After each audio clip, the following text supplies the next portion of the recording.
kita pi umrah. Sunnah umrah adalah cuma satu kali buat saja.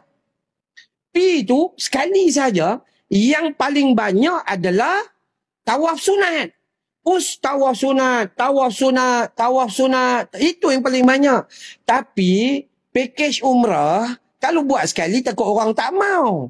Dia buatlah 3 kali. Kami bagi umrah 3 kali. Dah. Sekali mencukupi. Sebab itu menepati sunnah. Masa tawaf, baca Rabbana atina fid dunya hasanah wa fil akhirati hasanah wa qina azabannar. Ulang doa tu. Mencukupi dunia dan akhirat. Tak. Tu bawa buku gantung tangan ni. Mana dah nak baca? Hang jalan berdebum kena orang. Hang jalan berdebum kena orang. Tak boleh fokus. Maulana Zakaria Al-Kandahlawi ada menulis kitab yang berjudul Umratun Nabi, Umrah Nabi. Dan di dalam kitab tersebut beliau telah mentahkikkan bahawasanya Nabi setelah berhijrah ke Madinah hanya pernah melakukan umrah sebanyak 4 kali. Sepanjang Nabi melakukan umrah, maknanya selepas berhijrah ke Madinah, Nabi hanya pernah melakukan umrah 4 kali. Ada yang disebut sebagai umrah Hudaibiyah, ada yang disebut sebagai umratul qada, dan ada umrah yang Nabi buat selepas haji wida'.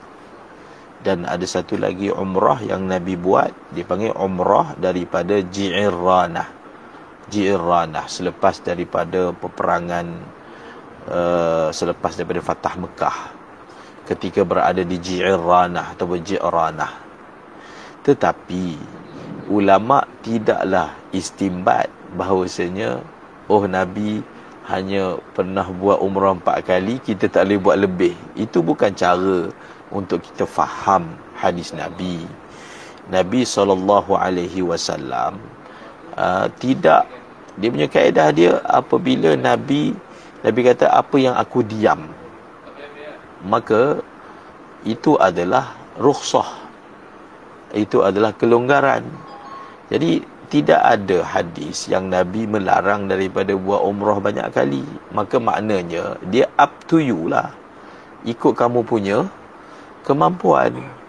Kalau Nabi arahkan kena buat banyak ni kan jadi berat, kan jadi payah. Jadi orang kan iman dia berbeza-beza. Jadi kita ambillah itu sebagai rukhsah. Janganlah pula kita faham bid'ah buat umrah lebih daripada sekali, lebih daripada 4 kali. Itu bukan cara memahami nas. Bahkan itu menunjukkan kasih sayang Nabi. Kalau Nabi buat sampai 100 kali, kita nak ikut Nabi jadi payah pula. Maka Nabi buat yang asasnya, kemudian ikut seseorang tu dia punya kekuatan. Kalau dia nak buat lebih, dia buat lebih. Kalau dia mampu buat sedikit, maka masing-masing dapat pahala mengikut amal yang dia lakukan. Dan kalau kita tengok daripada segi mazhab, misalnya Imam Nawawi sebut dalam kitab Majmu' bahawasanya tidak makruh untuk buat umrah berkali-kali dalam setahun, bahkan hukumnya sunat. Ini pandangan siapa? Ini pandangan Imam Abu Hanifah, ini pandangan Imam Ahmad, ini pandangan majoriti ulama daripada salaf dan khalaf. Dan ramai ulama menukilkan ini adalah pandangan majoriti ulama.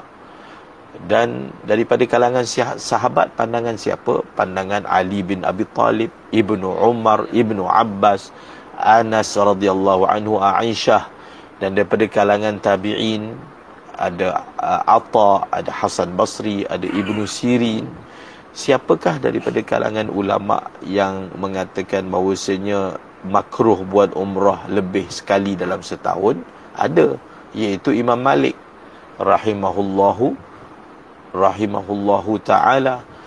Namun apabila majoriti ulama kata sunat, adalah ganjil kalau seorang itu dia nak bawa ke pesada kuliah dia pandangan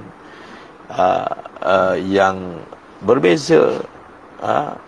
Iaitu pandangan yang mengatakan hanya sunat sekali saja dengan alasan itu yang Nabi lakukan. Ini adalah khilaf. Ada fatal dalam penyampaian itu. Dan apakah hujah yang dipakai oleh Imam Syafi'i dan ulama Syafi'i? Mereka berhujah bahawasanya Sayyidatina Aisyah radhiyallahu anha melakukan umrah pada tahun Haji Wida, dan pada ketika itu beliau telah haid.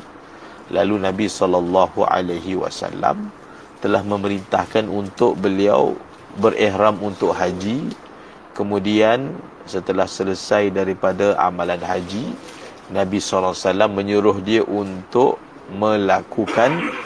melakukan umrah sekali lagi. Jadi maknanya dia telah melakukan umrah lebih daripada sekali. Okey, kita tengok. Ada satu orang sahabat Nabi ni, namanya Abdullah bin Umar. Beliau ini dikenali orang yang sangat-sangat ikut sunnah Nabi. Tahu tak dia buat umrah berapa kali? 1000 kali dalam seumur hidup dia. 1000 kali. Dan beliau buat haji 60 kali. Beliau lebih faham sunnah Nabi. Beliau sangat mengikuti Nabi. Tapi beliau taklah faham, Nabi buat 4 kali, maka tidak sunnah buat lebih daripada 4. Bukan begitu cara memahami.